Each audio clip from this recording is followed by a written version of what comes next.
Salam, puji nama Tuhan. Kita bertemu lagi bersama saya, Yober Bolang. Kali ini akan membawakan renungan rohani Kristen. Dan kali ini mengambil tema berkat kasih karunia. Nats atau ayat bacaan kita ambil dari Ibrani 4 ayat 14-16.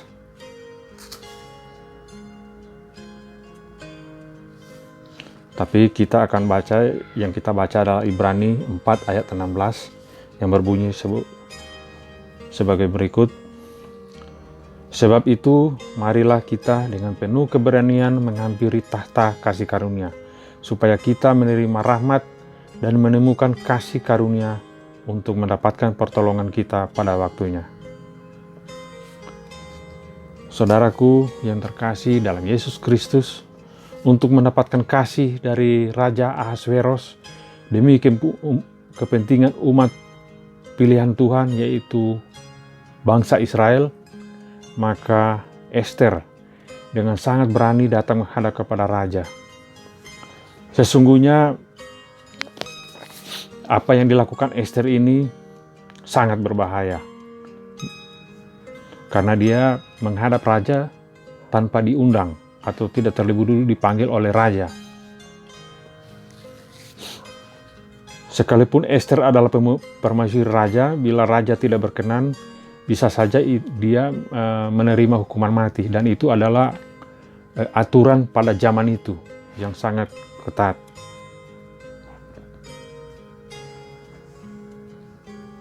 Seperti tertulis dalam kitab Ester 4 ayat 11a dan B yang berbunyi, semua pegawai raja serta penduduk daerah kerajaan yang mengetahui bahwa bagi setiap laki-laki atau perempuan yang menghadap raja di pelataran dalam dengan tiada dipanggil, hanya berlaku satu undang-undang, yaitu hukuman mati. Hanya orang yang kepadanya raja mengeluarkan tongkat emas yang akan hidup. Nah, itulah gambarannya keadaan saat itu, bahwa peraturan Raja Ahasveros sangat keras. Dan bisa dibayangkan pada saat Ester ini berjalan menuju ke singgasana raja atau ke ruangan istana, bagaimana langkah kakinya, dan yang jelas jantungnya sangat berdebar. Pasti berdegup kencang kala itu. Karena yang dilakukan Ester itu adalah sangat berisiko tinggi, yaitu dia akan kehilangan nyawanya. Saudaraku yang terkasih, adalah sangat kontras antara kegetiran hati Ester menghadap raja dengan kemantapan atau keberanian yang kita peroleh sebagai orang Kristen untuk menghadap Bapa di sorga. Nah, kita sebagai orang Kristen untuk menghadap Bapa di sorga tidak lagi seperti Ester yang penuh ketakutan atau penuh kekhawatiran. Tapi kita dengan menghadap Bapa di surga, kita malah sebaliknya kita penuh dengan sukacita. Jadi berbanding terbalik dengan apa yang dilakukan Ester, dialami Ester ketika dia menghadap Raja Ahasveros. Nah, saudara yang terkasih dalam Yesus Kristus, melalui pengorbanan Yesus Kristus di kayu salib, yang sekarang berada di sebelah kanan Allah Bapa sebagai Imam Besar yang agung, kita dengan berani menghadap tahta kasih karunia Allah. Nah, seperti yang tertulis dalam Ibrani 10 ayat 19-20 yang berbunyi demikian.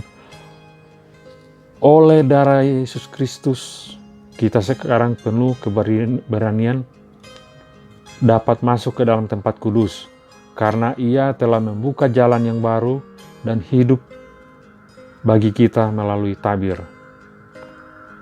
yaitu dirinya sendiri. Saudaraku yang terkasih, kita dahulu memang orang berdosa, tapi oleh kemurahan kasih karunia-Nya kita menjadi ahli waris kerajaan Allah. dan akhirnya kita dapat menghadap hadirat Allah setiap saat untuk memperoleh pertolongan yang kita butuhkan. Jadi berkat pengorbanan Tuhan Yesus Kristus saat ini,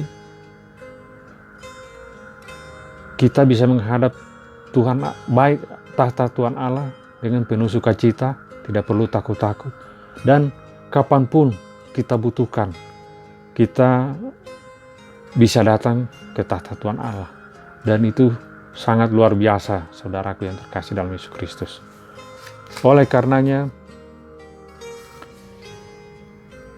jangan pernah sia-siakan keselamatan yang telah dianugerahkan kepada saya dan kita semua.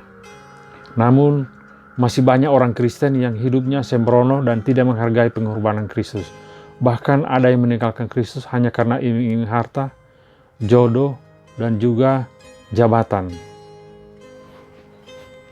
Saudara yang terkasih, terpujilah Tuhan Allah dan Bapa kita Tuhan Yesus Kristus dalam Kristus yang telah mengaruniakannya kepada kita segala berkat rohani di dalam surga.